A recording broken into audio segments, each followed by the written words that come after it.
Well, welcome back. Good Tuesday morning, everybody. Thanks so much for joining us this morning. I'm Maria Bartiromo, and it is Tuesday, July 21st. It is just before 8 a.m. on the button on the East Coast. We've got breaking news right now. The Treasury Department announcing the successful implementation of a new government-wide payment verification process. The process designed to help stop federal payments being sent to deceased individuals. The department identifying nearly 5,000 payments worth approximately $99 million, all linked to dead people and deceased payees. Joining me now is the Treasury Secretary himself, U.S. Treasury Secretary Scott Bessent. Secretary, thanks so much for spending the time. Can you walk us through the Treasury implementing this new safeguard to stop payments to deceased people? How significant an issue has this been? Well, Maria, good morning, and good to be with you. And look, this is part of what President Trump calls his common sense agenda. It's common sense.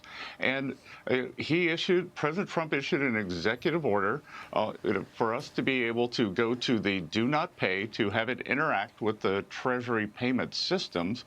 And as a result, so far, we've saved about $100 million, payments that didn't go to deceased people and that would have gone out. We think that there's up to $350 million that we can stop before the end of this year, and that goes along with the Vice President's task force on eliminating waste, fraud, and abuse in the government.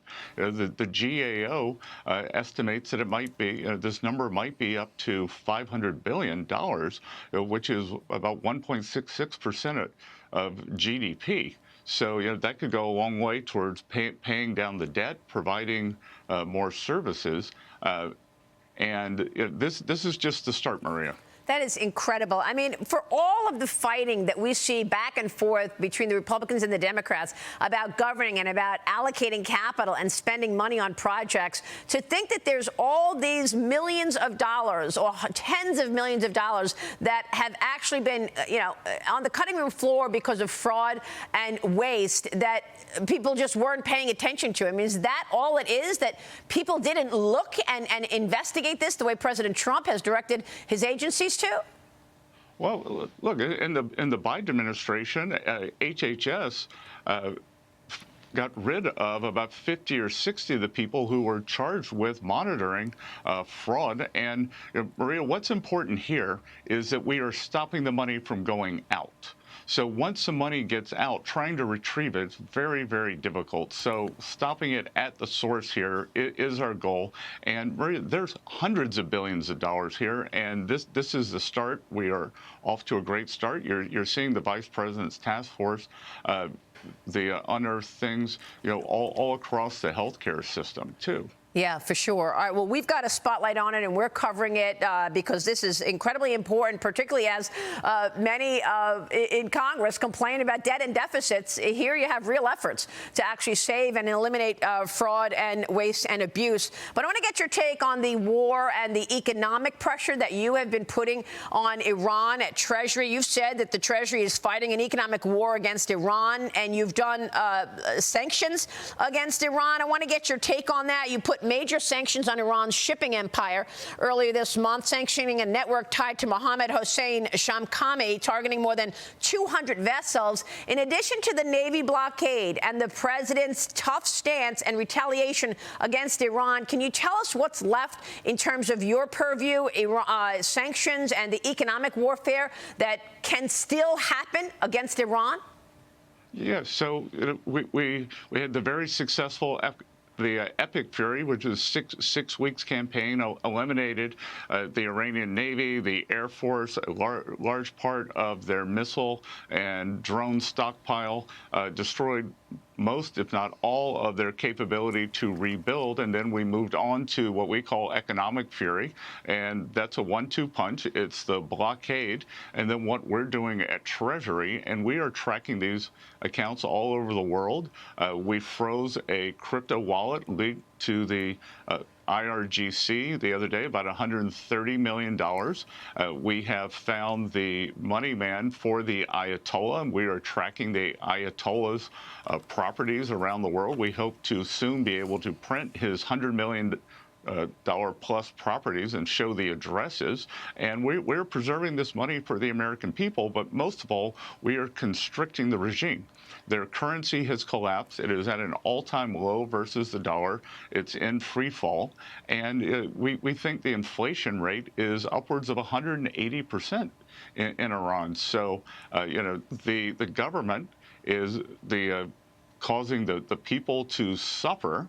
And we're going to keep pressing, but we're also going to marshal the resources and save the resources that we recover for the Iranian people when we get on the other side of this. So how much of Iran's ability to finance the IRGC would you say has been disrupted? And are you prepared to put sanctions on, for example, Chinese banks, if in fact you find out that Chinese banks or Chinese companies are continuing to purchase Iranian oil and trying to support the IRGC? Well, we have sanctioned Chinese, what are called the so-called teapot refineries, which are the private refineries, and we've seen a substantial decrease in their purchases of Iranian oil. The Chinese in general, because of the prices and because they have a very large strategic petroleum reserve, have dropped their purchases of crude over the past few months by about 40%, and that's directly pressuring the Iranian regime. And we put the blockade back, and I tell you, the blockade is powerful financially, but I think it's also very powerful psychologically. It cuts Iran off from the rest of the world, and we also have the ability to interdict the Iranian dark fleet once they are out in the Pacific. Yeah, that's incredible. We're going to be watching all of that. Secretary, I want to move on to AI because, of course, we are producing and programming this special week this week, talking to the most important companies and individuals in this AI race and this amazing build-out. The Lindsay Group recently reported that the Federal Reserve found that the capex of Amazon, Google, Meta, Microsoft, and Oracle reached $412 billion in 2025, or 1.3% of GDP. Some estimates for 26 are north of $700 billion. We just heard one estimate at $1.25 trillion in terms of spending on this build out. Can you assess for us what the impact of the AI build out and this infrastructure that is happening massively? What's the impact on the economy? Well, Maria, this is a generational technological boost. President Trump came in and became one of the great supporters of this very important technology. And it starts with, we have to have the energy for AI. President Trump is allowing the AI companies and the data centers to build their own power generation. So we're seeing it there. We're seeing it up the supply chain, and this is kind of a once in a generation or build out, and it's very powerful. And on the other side of this, we are going to see big productivity growth, and really that's how you increase national wealth, is through productivity growth. And the U.S. is the home for this. And one of the things I wanted to say today is we've seen a lot of talk about, open source models coming and threatening the large language models in the U.S. What I will tell you is this administration supports open source models, but what we do not support is IP theft. And if we see, especially, that overseas models are stealing from our great companies, we have the ability to sanction them because of this theft. Yeah, that is a really important point, and that's exactly where I was going next. The Wall Street Journal this morning writes this: top American AI executives are sounding the alarm on Chinese models. Silicon Valley and Washington debating a multi-billion-dollar question: should American companies be able to use Chinese artificial intelligence models? And what does that mean for IP theft, knowing that we've been watching the Chinese steal intellectual property from America, from the West, for decades? Well, we are finding watermarks of our U.S. large language models on many of the Chinese models, and that's unacceptable, Maria. So we're going to be looking at that in the coming days or weeks. But again, the U.S. government supports open source, but what we do not support is IP theft. The other question might be, should companies that are using Chinese models have to disclose that to their customers? Yeah, that's a good point. I mean, we're talking now about this Chinese Kimi K3. It was competitive with U.S. models and on some benchmarks. And Secretary, the U.S. is going to be holding these AI talks with China in September. You'll be leading that delegation to discuss this with the Chinese counterparts. It comes from a new report from Axios, says there's, quote, a secret Trump administration battle to fight Chinese AI, including behind-the-scenes moves by the Commerce Department, the National Security Agency, and the White House Office of the National Cyber Director, saying that even they're considering implementing an executive order saying U.S. companies could only host Chinese models if they could guarantee security and take liability if it were breached. Well, again, these models have to be held to the same standard that U.S. models are, but more importantly, are they using stolen materials? There's a very technical AI word for it called distillation, but you and I would call it theft. They go and they have the hundreds of millions of hits against the large language models here in the U.S., and they try to reconstruct their code and the thought process of the models, and that's unacceptable. Well, the Chinese are coming out with these open source models, and they're cheaper. And for, an ordinary company, not necessarily one of the big major companies with the wherewithal to spend whatever they can spend on their own AI infrastructure, a smaller company may need to go cheaper and may want to use the Chinese version. Are they doing basically what they did when they dumped cheap steel into the market? I mean, the Chinese now doing that with open AI, with AI models? Well, I think the difference here, Maria, is we are starting to see the emergence of some U.S. Open source models. I believe Meta has 2 coming out. NVIDIA has 1. There's a private company called Reflections that is going to be debuting in the fall. So it's not exactly synonymous to what happened with steel, because we are actually creating competitors. The largest European model, Mistral, is a combination open source and proprietary source. There's a Japanese combo open source. But again, the lowest cost, you can't use counterfeit goods. You can't use counterfeit goods, Maria. Yeah. So what you're saying is there are big opportunities for AI, certainly, and there are also areas that we need to be aware of in terms of theft, potential theft by adversaries. Can you walk us through where you see the biggest opportunity for AI on the economy? Because no doubt there's hundreds of billions of dollars moving into the U.S. economy for these build-out in infrastructure. We understand that that's leading to a productivity boom, which we've already seen, by the way. It's just extending it. But what about the big opportunities in terms of industry? Well, it's going to be industry by industry, but it'll be all along the supply chain management. It will be in inventory management and optimizing inventory, and it will be in employee productivity. I listened to your earlier guest, and she was exactly right, and you're exactly right too, because AI, what we've seen thus far, AI is not taking anyone's jobs. As a matter of fact, companies that have implemented large-scale AI implementation have been increasing jobs at a faster rate than the overall corporate pool.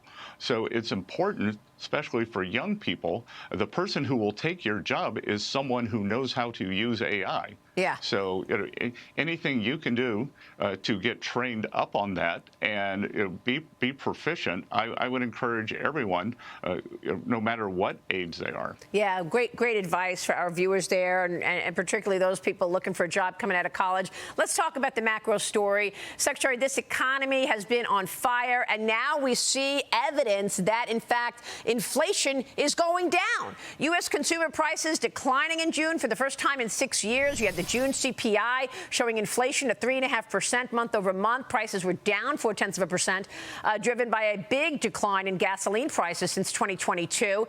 You say inflation will keep coming down as AI stands to double productivity. How would you assess the macro story today, sir? I would assess the macro story as being very healthy, because if we look, what gives me the great confidence is the underlying economy. The general trend of the economy is very strong, and importantly, on the other side, the core inflation number has not accelerated due to the short-term rise in energy prices. So we've got strong underlying growth, core inflation under control, and that's a formula both for a great economy and for strong markets. What would be your expectation for growth in the second half of the year, Secretary? Yeah, I'm not going to give a guess, but I think that 3% is minimum, okay, not unreasonable, and I think we can start coming back towards the Fed's target level. I think PCE inflation versus CPI inflation. PCE has some quirky things in it where, like the stock market goes up, and because of portfolio management costs, the costs are going up. I think those are going to be adjusted this year. Yeah. So I think inflation's under control.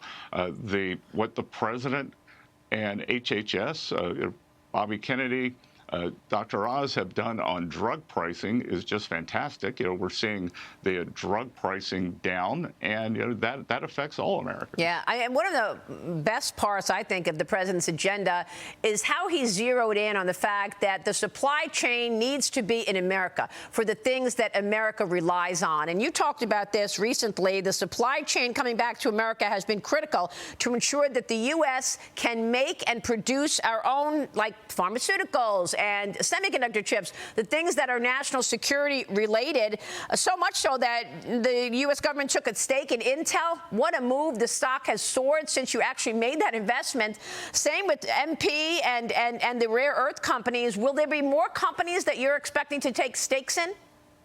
Well, Maria, what we're trying to do is create market signals and show the market where we're going. In essence, trying to tell investors, okay, here's where the puck's going to be. Skate to it quickly, because we want private sector solutions, and we're seeing that.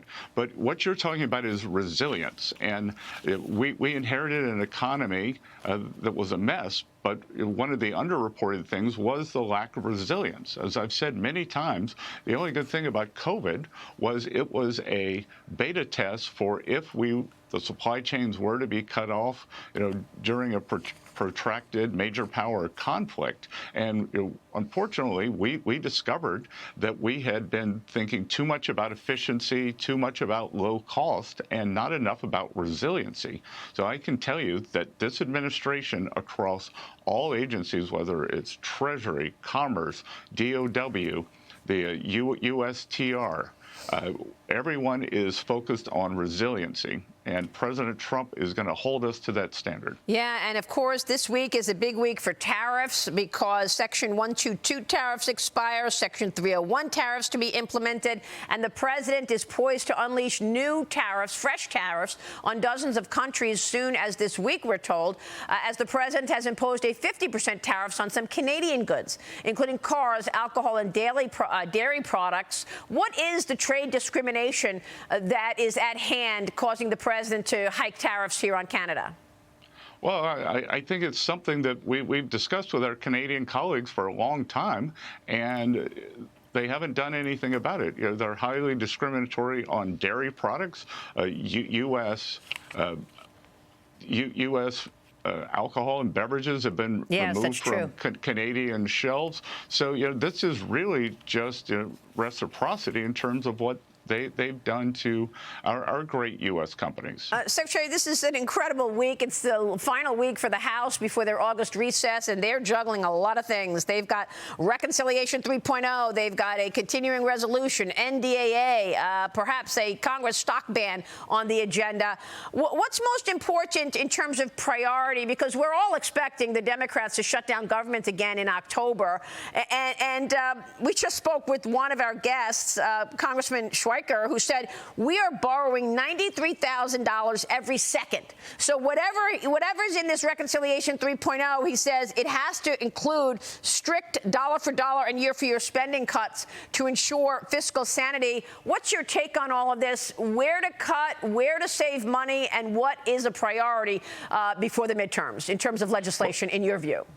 Yeah, a couple of things, Maria. So first of all, let's go back to the top of your show, that in terms of the waste, fraud, and abuse, if we can save hundreds of billions of dollars on that, then we don't need to cut programs. So that's why this is and all areas of government, all hands on deck to get this done. Part of it is to get us into balance and bring down this terrible deficit to GDP that we inherited. We're also working on the Clarity Act to make the U.S. the best place for digital assets. And I think we're at the 1 yard line on that. It's in the Senate now. So we'd like to see that passed before Congress heads home. And as you said, we don't need another government shutdown. Yeah. Last year, the Democrats, the longest shutdown in history. And when I was up on the Hill testifying, some of the Democrats had the temerity to say, oh, you were wrong in your GDP projection. I said, yeah, it was because you shut down the government. Yeah. So they're willing to hurt the American people to score cheap political points, and somehow there's this narrative that you can see brewing in Democratic circles, where they say, well, because the president or the Republicans have the presidency, the House, the Senate, yeah, the American people will blame it on Republicans. And I think just like some of these failed candidates who they've had to pull off the stage, yeah, the American people are smart and aren't going to fall for that. Yeah. Real quick before you go, Secretary, the president is going to be remarking and promoting the Trump accounts at Wheeler High School in Georgia this week. And it's been nearly a month since the launch of the Treasury Department's historic Trump accounts. Great idea. More than 6 million children have already enrolled for these tax-deferred investment accounts, with more than 1 million newborns eligible for that $1,000 Treasury contribution. How would you assess the program so far, and what do families need to know to get a piece of that? Well, what they need to know is just go to trumpaccounts.gov. Anyone with a child 18 or under should create the account. If your child's born during President Trump's term, Treasury is going to seed the account with a $1,000 seed investment that'll go into a low-cost index fund.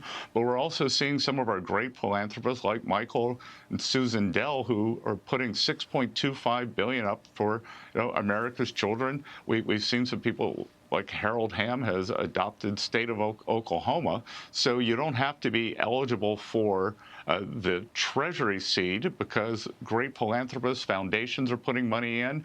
Many corporates are putting money in, and we're seeing. I think that this is the most important social benefit for young people since the GI Bill. And I have been an advocate for financial literacy for more than a decade. It's very important to me. My family has been one of our philanthropies. And I think that this is going to be great for financial literacy. 38% of American households don't own equities. And the goal of this is to eradicate that. And it'd be a lot more viewers for you, Maria. Yeah, I agree with you. And I'm also an incredible supporter of financial literacy, have been for a long time. I was delighted to see this policy. Secretary, it's great to see you this morning. We so appreciate your time. Thank you, sir. Good to be with you. All right, Secretary Scott Bessent joining us this morning in Washington. Stay with us. We'll be right back.